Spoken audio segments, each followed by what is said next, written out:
Si vous avez un téléphone portable, si vous êtes sur les réseaux sociaux, sûrement que vous êtes déjà tombé sur lui. Pour un thème d'effort, il faut frapper Gabino chaque année. Oh, c'est un tamboué comme un peu pour $40,000, il n'y a pas.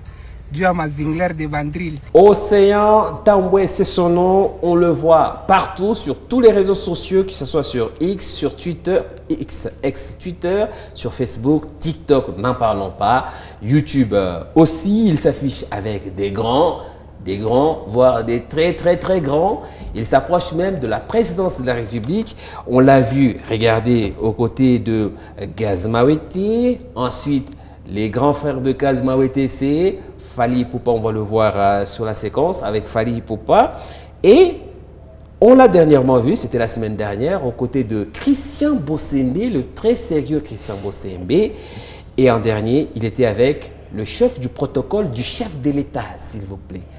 Oui, ce cher Océan Tamboué, il vole haut, très haut. En plus d'avoir de l'argent, il semble avoir les bons contacts et au bon moment. Et il les affiche sur les réseaux sociaux. Mais qui est-il? D'où vient-il?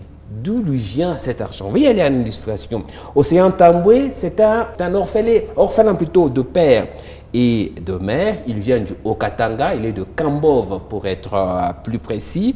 C'est là où il a fait fortune dans les mines. C'est un creuseur, oui, Océan Tamboué, c'est un simple creuseur qui se fait autant de millions. Oui, vous vous demandez, est-ce qu'en étant creuseur, on peut avoir autant de billets à afficher sur les réseaux sociaux? Oui, apparemment, il a eu la bonne combine pour faire fortune dans ce domaine là-bas chez lui à Kambove. Je disais, il est orphelin de père et de mère. C'est une triste histoire qui a marqué le début de sa vie. Il est né le jour de l'enterrement de son père et les jours de sa naissance, c'était les jours également de la mort de sa mère. Bon, dit comme ça, vous comprenez peut-être pas. Je propose de l'écouter lui-même. Ngai, papa nanga kufi 14. Mama nanga zana zemi baokende kukunda papa nangai. Mama na epe bakiye kusala césarien. Nga na bimi ya kufi. Donc mona papa te. Na mona papa te, na mona mama te. Oh là là, c'est triste. Ou en intérieur. Oui. Des docteurs wana asala ki opération mama nanga ndi amemaki ngai. Nakoli na mama mususu. Na mama mususu. Oui. Comment on est nani?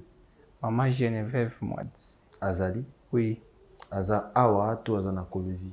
Aza na Haut-Katanga. Na Haut-Katanga. Na Haut-Katanga. Petit, dépaysé, sans parents, il a vécu de maison à maison, pris à gauche, renvoyé, pris à droite par les membres de famille, puis renvoyé. Les personnes de bonne foi le prenaient, puis le renvoyaient, jusqu'à ce qu'il se mette à creuser, à chercher les minéraux. Et il semble avoir de la chance parce que partout où il s'amenait, il trouvait que des terrains non occupés par d'autres creuseurs. C'est lui qui découvrait les espaces. Et ainsi, aujourd'hui, il s'est fait de l'argent parce qu'il a recruté avec lui beaucoup de creuseurs qui travaillent maintenant pour lui. Et donc, lui, il a la facilité d'aller vendre les minéraux. Mais quand on a un tel parcours, quand on a eu de l'argent après avoir eu une vie comme celle-là, je rappelle qu'il n'a pas étudié, comment est-ce qu'on peut se permettre d'avoir un tel comportement avec son argent?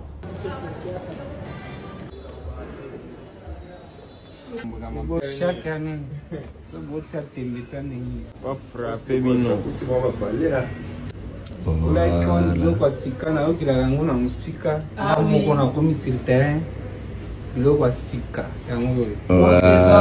original.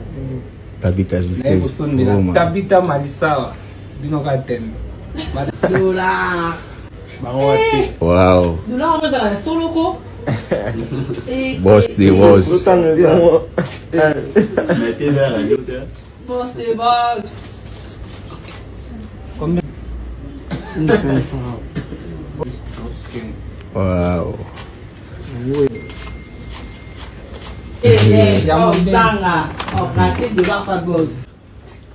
Boss me frappé de du saut.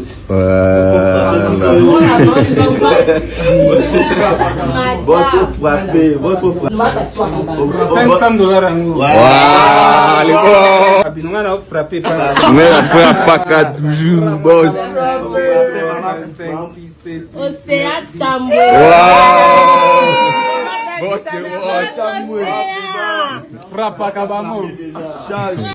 Je résume la vidéo pour ceux qui ne l'ont pas bien compris. Il était parti donc, il est à Kinshasa, acheter un téléphone, un iPhone pour sa copine. Prix du téléphone, 1500 $. Mais au finish, il paye le 1500 du téléphone, il donne en pourboire les vendeurs 500 $, et puis la vendeuse, 1000 $. Au finish, c'est 3000 $ qu'il dépense pour un téléphone de 1500 $.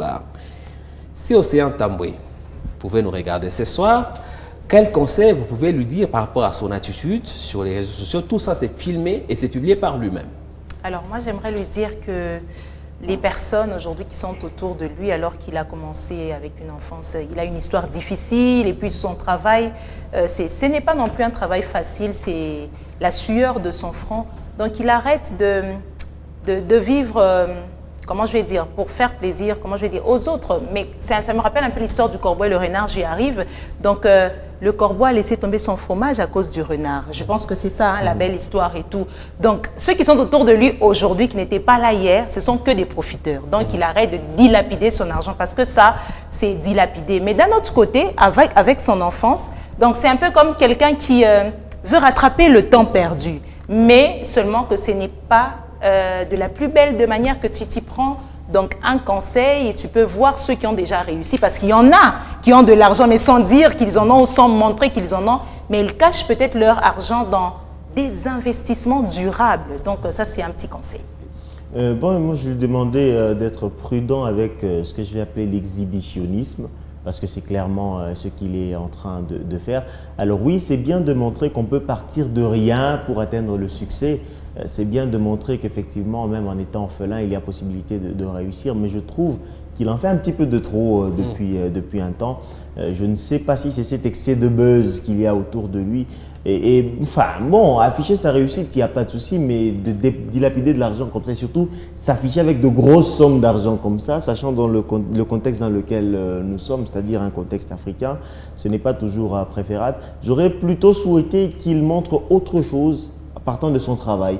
Comment il s'y prend pour se faire autant d'argent. Cela pourrait plus inspirer, je pense, parce que là, il suscite de la convoitise et non de l'admiration. Et non de l'admiration. Est-ce que l'État congolais devrait se pencher sur son cas? Je dis ça en pensant au cas, oui, LLD, pour son argent, non, mais on ne peut pas s'enrichir en si peu de temps et s'afficher comme ça. On a eu le cas Eric Mandala, vous l'avez tous vu.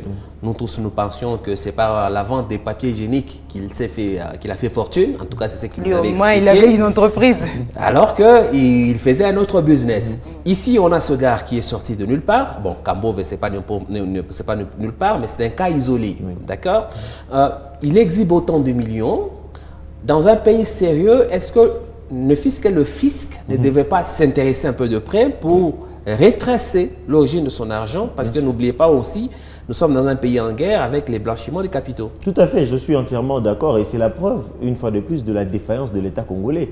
Parce que rien qu'en Zambie, ici, vous ne pouvez pas vous promener avec autant d'argent sans que cela n'ait été signalé ni tracé. Donc c'est dire que nous pensons vivre dans un pays, mais en réalité, nous sommes dans une jungle.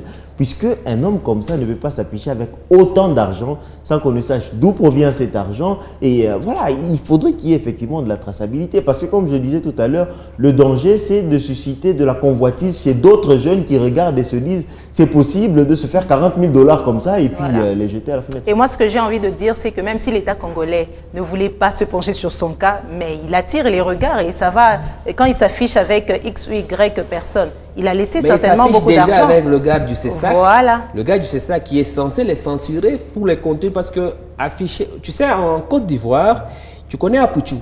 Oui. Oui. Apouchou a fait de la prison parce qu'il a montré de l'argent sur les réseaux sociaux. Ok. Ça, c'est la Côte d'Ivoire. Notre CESAC, c'est lui qui surveille les contenus. Mais il s'affiche fièrement. Bon, peut-être qu'il portait quelques conseils. Sagement là. À propos des conseils, je vous ai dit tout à l'heure qu'il était avec Fally Ipupa qu'on voit en photo ici. D'ailleurs, il promet d'amener Fally Ipupa se produire dans son village à Kambove. Okay. Il va payer Fally Ipupa pour qu'il aille se produire à Kambove. Le conseil que Fally lui avait donné, on écoute. Distraction te na bana basi nde ide wana pesa kinga. Voilà un conseil, il fallait appeler ça qui. Pesa inga ke kolanda bana basi makasi te toyebi ke oza mobali ndenge obali te na période wana nazalaki déjà na mama Tabita te de bandeli ya mama Tabita Tabita nga nalayaki kolanda ye awa epa na bango naye kolanda ye awa tosololi avant publier ngai déjà na proposaki ye nalobi na mposa na bala yo avant publier ngai relation eza ya kala te eza ya banini akaba 2025 Est-ce qu'il a compris le conseil? Mais oui, il a compris le conseil parce qu'il ne veut pas s'embrouiller, alors il a choisi sa maman Tabita. Voilà. Tabita Pokyo, il est allé acheter le téléphone. Je sais pas la région au nez synchro. C'est l'illustration qu'on doit voir, sur laquelle on doit voir Tabita, la fameuse Tabita. La femme, elle est là, la fameuse Tabita. C'est pour elle que Boss Océan Tamboy se bat et il est allé acheter un téléphone de 1500 qui a finalement coûté $3000. C'est à Kinshasa. Océan Tamboy qui a donc décidé de s'installer à Kinshasa. Il a même payé une maison, en tout cas c'est ce qu'il nous a dit, payer une maison. Il s'installe là-bas, mais ne va pas faire que ça. Il a aussi une idée que je trouve intelligente, on l'écoute. Pour ça, na fondation nanga awa oyo kikuko banda ko soutenir ba jeune garçon na olinga na fungula mwa misala moko boye ona okikozwa ba jeune garçon ya Kinshasa bao bazangi misala na kutisa bango na pesa bango to ba mwa misala ba banda ko mi retrouver na mwa mike pe ko bosana te ndako na ngai komi awa na Kinshasa. Oui. À Kinshasa, il va installer, il crée une fondation, Fondation Océan Tamboy, pour aider les jeunes à se lancer dans les business. Mina sema hivi, ni mi Océan Tamboy kama mpepo D0 vino katembe. Muntu mwenyewe ile ampendaka kuishi vile anapenda yeye kwa hapa. Mina sema hivi, mina naanza pata mamenance de mort muna ni menancer. Woko mbeso dona nita ku telefono niambia se vile unafanya ma video na wewe unaweza pata bali perdi. Ça va ile deja ni menace ya kwanza. Seke ni wewe ni wazi. Meme wewe mambo yote ma video ni nafanya, ni unafanya ni juu ya bajane garso ba kwa musekirite na bo. Ba kwa musekirite. Ibioti menace muna ni menace. Muiweke mwebote muna ni menace. Mambo yote napitika mukambovu. Ile tu unejua tuke uneyua na wewe. Uya sio mkarne. Misheka muntu wote mkarne yangu. Ile makarne yangu kufashi yote. Mambo hivi natembea mwebote mwe bantu bale basheni yuwa mike ni Océan Tamboy. Kama unashikia leo na kesho ke Tamboy anakufa. Banamfaa hivi. Fashi yote ile mshawacha makarne yangu. Paka vile mshempacha konsini. Muteto shaka. Takufiaka njuu ya population et puis les jeunes garçons. Maintenant, la vidéo qu'on vient de voir, c'est celle qu'il a publiée il y a 48 heures maintenant, dans laquelle il explique qu'ils se sont menacés, qu'il les reçoit des menaces de mort de la part des hommes en uniforme. On parlait tout à l'heure de l'exhibitionnisme qui appelle maintenant des rancœurs.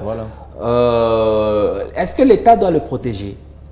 Est-ce que l'État doit le protéger? Franchement, là, on est dans... Ce n'est pas l'État qui l'a emmené à s'exhiber comme ça. C'est un concitoyen qui fait tourner l'économie nationale quand même.